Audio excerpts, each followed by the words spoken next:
mag-ano tayo ng nakakaiyak na story. Tungkol to sa pulubing mag-ina. Okay.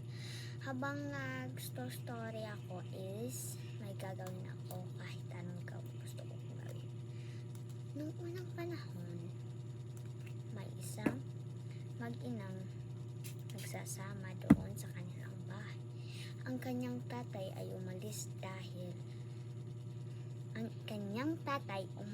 dahil walang pera ang kanilang pamilya.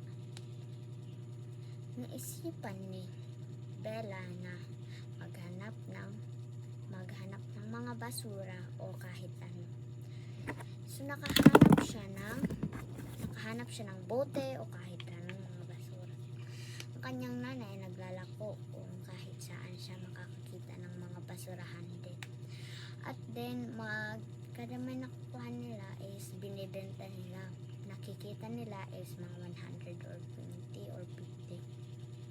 Yun ay kaya umalis ang kanyang tatay dahil nawalan ng pera dahil kalalasing lang.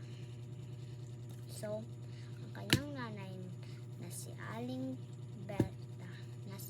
Berta ay naglalako pa rin.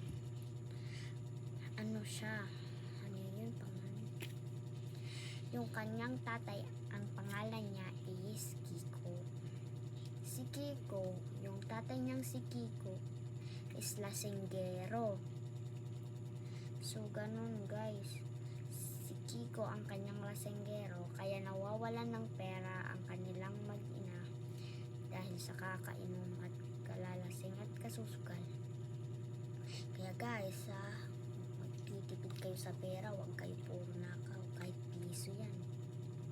Tipirin nyo na lang, huwag nyo ibili. Tapos nun, si Bella ay natutunan mag-ipon din. Nagbibigay din siya sa kanyang ina para sa panggastos ng kanilang pang-araw-araw. May binili si Kiko para sa kanyang nanay na regalo para birthday niya. Simple lang. May wada tops or cupcake lang. Binibili lang sa tindahan.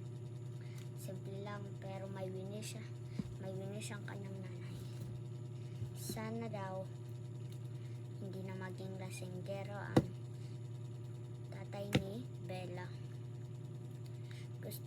Ang wish ni Aling Berta ay sana hindi na maging lasinggero at hindi na magsugal. Tulungan na lang daw ang kanilang pamumuhay. At din daw, si Bella ay nakaipon ng mga 200 yata yun para sa pangbabasura. At gusto ni Bella makapag-aral.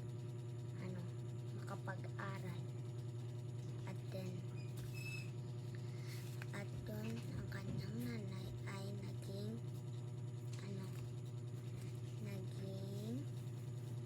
basta may ginawa ang kanyang nanay. At si Kiko at ang kanyang asawang si Kiko ay nagmating na. At ng birthday ni Bella ay nagmasaya na ang kanilang pamilya. At winish naman ni Bella na sana habang buhay na lang daw silang maging payapa at maging masayang pamilya. At the end.